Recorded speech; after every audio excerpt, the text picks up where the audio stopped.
pagdating sa ano. Gusto ano, malakas, no? Malakas ba sa'yo, hindi? Hindi ko na po. Hindi ko na. Kasi may grabe yung matinding labanan ngayon, no? Alyansa. Sa alyansa, hawak ni BBM. Tama? Sa PDP, hawak ni Duterte at ni sa mga Duterte. Buboto ba kayo sa mga darating na eleksyon? Hindi na ako sa May hindi kasi nasa labas na kayo bansa eh, no? O kung sakali, boboto kayo, sino ang pipiliin nyo? Yung PDP o Alyansa? Taas yung kamay. Sa PDP, taas yung mga kamay. Taas. Taas, taas, taas. Yan, taas. Huwag mahiya. Okay. Sa Alyansa, taas yung mga kamay. Taas. Taas. secret. Undecided na sir eh. Kahit marami pa rin undecided, no? Ibig sabihin, kahit nakulong na si Duterte, lalakas pa rin, no? Wala eh. Sunod yata nito, yung kung magmarsyalo na. Hindi malabo. No? Nangyari, sir. Malabo? Hindi malabo. Oo nga. Pag marsyalo, anong gawin nyo? Uwi na Pilipinas o magtrabaho na lang sa labas ng bansa? Wala. Trabaho na lang. Huwag na kayong sumali dito sa Pilipinas. Magulo na talaga. No? Kasi nga kayo nag-abroad, kasi hiro ng trabaho sa Pilipinas, tama? Pero kung marunong lang kayo, mayaman yung presidente natin. Pag pupunta kayo ng isa-isa na sa Malacanang, hingi kayo ng trabaho, bigyan kayo. Ng trabaho maganda. O di ba? O yan. So, yan lang problema. Yung mga kumpanya, malit ang sahod. Tama? Tama. Wala talaga. Kahit ano palang gawin. Kahit ikulong pala si Duterte, mas lalong lumalakas. Ano ba yan? Ano sir? Ayaw lang tatakbo ng presidente sa Pilipinas. Maya ka ba sir? Okay. Kaya mo na, huwag nyo nating salihan yung mga ganyan-ganyan, mga kaguluhan. No? Focus na lang tayo kasi bakit kahit sino nakaupo, ganun din ang mangyayari, di ba? Pero kung sino ang napupusuan mo eh, putuhin mo. No? Kung dating ng eleksyon, 2028. No? Pero kung nakaupo siya, dapat suportahan natin. No? Suportahan natin. At pagkatapos ng kanyang panunungkulan, dapat huwag mo nang ano, huwag ka nang gumanti. Nasabihin, ikaw akala mo ikaw noon nakaupo. Akala mo, hanggang ngayon okay ka pa rin. Gagandihan mo naman. Ipahuli mo naman sa ICC. Ay hindi, walang magandang mangyari. Ay hindi naman sila tatakbo ulit ng presidente. Mga matatanda yung mga yan, ha? Di ba? Ang importante sa mga OFW sa pag-usapan, no? Importante makaalis kayo. Ang importante talaga, mahalaga. No?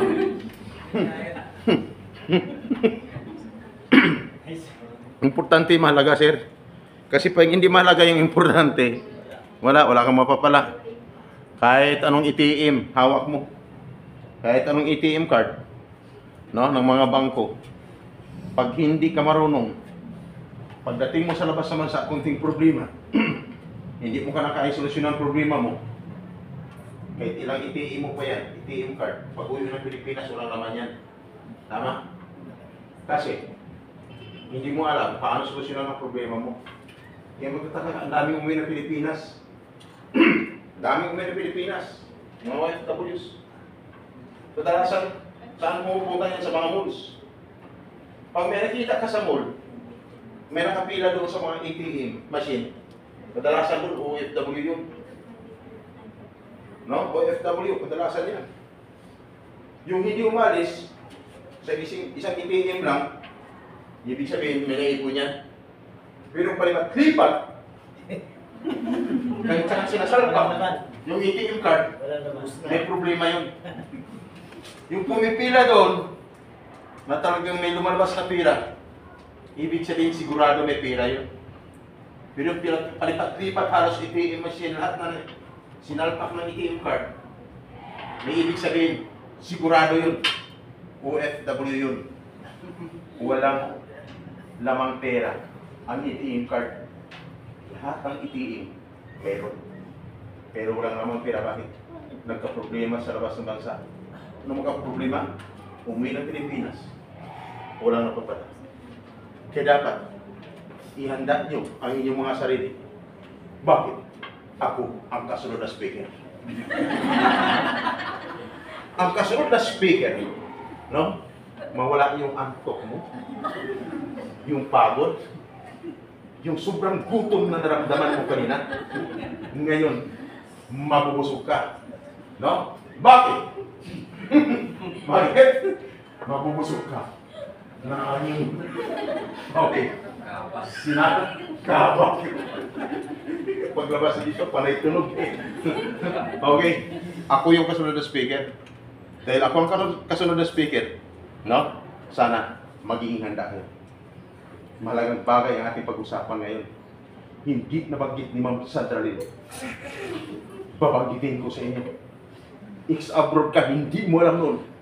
Malalaman mo ngayon. Bakit? Hindi naman tayo nakita noon. Tama? May ex-abroad pa dito.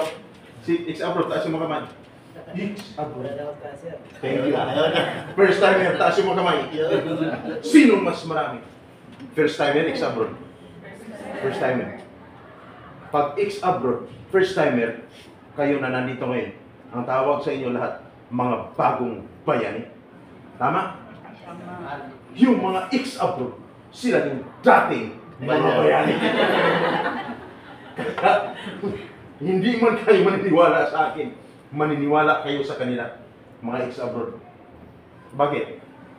Sir, anong paniniwalaan namin sa kanila? Magtatanong ng mga ex-abroad. Yung totoong buhay, OFW pagdating sa labas ng bansa. Yung totoong buhay ha, hindi lang yung nangyari sa'yo, yung nangyari sa iba. Mayroong nagiging matagumpay, mayroong hindi. Ang tanong, ex-abroad, isigaw nyo, iparinig nyo sa mga first-timer dyan. Isigaw nyo ng pinakamalakas. Iparinig nyo sa kanila, ex-abroad, ang sagot nyo ganito lang, either masarap lang o hindi. Ex-abroad, masarap buhay. OFW, hindi. First timer, narinig nyo. Sabi ni Ma'am, uwi na kami. Hoy! Pero bago di ko patuloy, magpakilala muna ako. Mas maganda, malaman nyo ang pangalan ko. Hindi yung tawa na tawa kayo dyan. Pero sa isipan mo, sino siya? Tama? Alamin nyo ang pangalan. Thank you, sir. Thank you! Ang dami pumalakpak. Yan ang gusto ko eh. Ang dami talagang pumalakpak. No? Mamaya, tuloy-tuloy yan pakalakpak. Okay! Pangalan ko. O, sa mga hilig mag-video, may YouTuber dyan, pwede kayo mag-video sa akin. Bakit? Malaking bagay yan. Additional views yan. Kinabukasan, viral ka na agad. Bakit? Hindi lang nakita mo ako, pati mukha mo bukas. Makikita mo na rin sa social media. Kasi bakit? Mas nauna ako sa'yo kanina pa. Nauna ako sa'yo kanina pa. Okay. Eh, saan ba? May inantok? Wala? Wala! Okay, dahil wala, ito na pangalan ko. May ballpen? Sulat mo. Pangalan ko. Ang iba, nagpagkilala mo ako. Pero hindi pa nila yung sulat-sulat pangalan ko. Hindi ako na siya, mas mapo. Wala ko pa. Ito ang pangalan ko, Binabili si Sam Garbosa, tagapagsalita ng Miba, pero mandaling sa dali. Ang iba nagtatanong si Sam, bakit ka nandito? Nandito kami nagsara pagkalang mga services para sa inyo. Ang iba nagtatanong, Mr. Sam, ano naman ang mga services niyan? Ang lagi kong sagot, ganito, mamaya, inyong malalaman ang buong detalye sa aking pagbabalik. Naisulat? Hindi. Hindi? Bakit? Mabilis ba ako magsalita at mabagal? Mabilis. Mabilis talaga. Ma'am, ano ang gusto mo? Mabilisan o matagalan? Ma'am, sumagot ka. Ikaw ang tinatanong ko. Mabilis o matagalan? Ma'am? Ayaw sumagot eh. Nahiya. Pero ang sagot kadalasan ng iba, sabi sa akin, sir, gusto ko Matagalan. Ma'am, ikaw, gusto mo rin? Matagalan? Gusto mo, ma'am? Ha, ma'am? Ha? Gutom na. O, kasi gusto mo busugin kita. Okay! Ma'am, ang sagot kadalasan ng iba gusto ko matagalan. Bakit? Pag matagalan daw, talagang feel niya. Feel niya yung nangyayari sa kanya. Habang nasa loob ng Diyos, talagang nag-absorb talaga sa kanyang mind na pag-usapan. Kaya feel niya. Dahil feel niya, paglabas niya dito, mayroon siyang natutunan. Dahil mayroon siyang natutunan, paglabas ng bansa, kung may problema, may i-apply niya sa sarili niya. Tama. May sinabi ba akong masama? Di ba wala naman? Ang iba kasi, mapag-isip ng masama. Kaya pag tinatanong, hindi sumasagot. Ma'am, tinsya ka na. Wala namang sa pilitan, ma'am, ha? Okay! Ma'am, may performer ba dito? Mayroon? Sa labas man sa wala? Sigurado wala, ha? Wala. Okay. Singer, mga dancer. Ha? Kaya ako nagtatanong eh, kung mayroon. Kung nahihiya ka, sabayan kita. Pero kung hindi naman, hindi kita pipilitin. Ang importante, mahalaga. Okay. Sam Carvalho, sana Amipa Pidos. No? Amipa Pidos. Wow. Unang-una, batiin ko muna ang inyong mga agencies. Maraming salamat sa inyong mga agencies na nagpapaali sa inyo, nagpapadala dito sa Pidos. Dahil talagang mahal na mahal ninyo ang inyong mga OFWs na pinagpidos ngayon. Bakit? Maraming mga pidos na pwedeng pagpidusan. Pero bakit pinili ng inyong agency na dito kayo? Hindi nyo alam ang purpose. Matutukan kayo, ma-close monitor, mabigyan kayo ng sapat na protection. Hanggang pagdating sa labas ng bansa, nandiyan pa rin sila, anytime para sa inyo. Ayos ba? Kasi, kung hindi kayo mahal, hindi kayo pinagpapidos dito. Bakit? Mayroong speaker doon na talagang nalupit. No? Maraming sasabihin sa inyo na pag narinig mo, ha? Hindi mo pa nga natanggap ang certificate mo, parang ayaw mo nang tumuloy. Bakit? Sa mga narinig mo. No? Pero, alam ng agency, bakit okay lang kung nandoon si Mr. Sam? Kasi may maitutulong siya sa inyo. Ang agency, hindi nyo nakontak anytime si Mr. Sam pwedeng tumulong sa inyo just in case of emergency. Na hindi na kailangan ituturo kayo kung saan-saan, no? At pahirapan na kayo, pati ang inyong mga pamilya. Tama? Sumbong dito, sumbong doon. Nagka-problema ka sa labas ng bansa, ikaw ang inaasahan. Hindi pa natapos yung utang na binabayaran mo sa Pilipinas, nagka-problema na. Ngayon, ang kasunod na mangutang, ang pamilya mo naman. Kasi bakit? Sa kahihingi ng tulong, kung saan-saan mo pumupunta, walang pamasahe, walang kapira-pira kasi sa inyo lang umasa, tama? Nung magreklamo, ang nangyari, nagsara ng agency, nakauwi ka lang ng Pilipinas, wala ka nang mapala. Kasi sarado ng agency. Kasi kung saan-saan nagreklamo, itong matindi. Mayroong abogado na hawak sa kaso mo, natalo o manalo, magbayad ka sa abogado mo. Tama? Dito sa Amipa Pidos, libre ang serbisyo. Ayos ba? Kaya ako na dito, just in case of emergency. May marinig man kayo sa akin. May marinig man kayo sa akin. Kung kanina kasi parang 100% ng excitement mo, huwag mawala ng pag-asa. Bakit? Gusto ko lang malaman mo. Ex-abroad ka? Wala naman kasing exemption sa Pidos. Walang exemption. Sabi ng uwa, Pidos is a mandatory similar to all departing contract workers. Not only for first timer, maging sa mga ex-abroad. Bakit? Maraming pagbabago na nais maiparating ang uwa sa mga OFWs. Kaya lang, nagkakataon sa labas siya ng bansa. Sino ang mag-implement? Yung Pidos. Kaya pasalamat kayo, marami kayong marinig sa akin ngayon. May marinig man kayo sa akin na katakot-takot. Pag-usapan natin. No? Lakasan mo lang ang loob mo. Tibayan mo lang. Labanan mo lang. Kasi ang isang OFW, hindi lang kailangan magaling, masipag, kailangan may tibay na loob, tapang, at kailangan palaban. Tama? Yan ang buhay ng isang OFW. First timer, maganda kayo. Kung kanina 100% ang excitement mo sa mga sasabihin ko. Pag may nangyari sa'yo, magbawas ako ng 20% bawat excitement bawat may nangyari sa'yo. Bakit mo siya sama? Ano bang meron ka? Magtatanong lang ako. Lahat ba ay nakapag-sign na ng kontrata? Lahat? Sino ang nakapag-sign na ng kontrata? Taas yung mga kamay.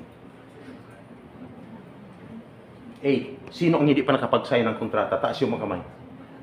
9. 8. Ang nakapag-sign. Ang hindi 9. Ibig sabihin, mas marami yung hindi nakapag-sign ng kontrata. Guys, ayon sa batas, ang isang OFW bago magpidos, dapat siya ay nakapag-sign na ng kontrata. Sabi ng iba, ha? Sign ng kontrata? Bakit tayo wala pa? May ibig sabihin, bawas na agad ng 20%. Ang excitement mo na 100%, ang natira, 80% na lang. Dito, 5 times lang ako magbawas ng 20% sa 100. Pag naka 5 times kita nabawasan, 0.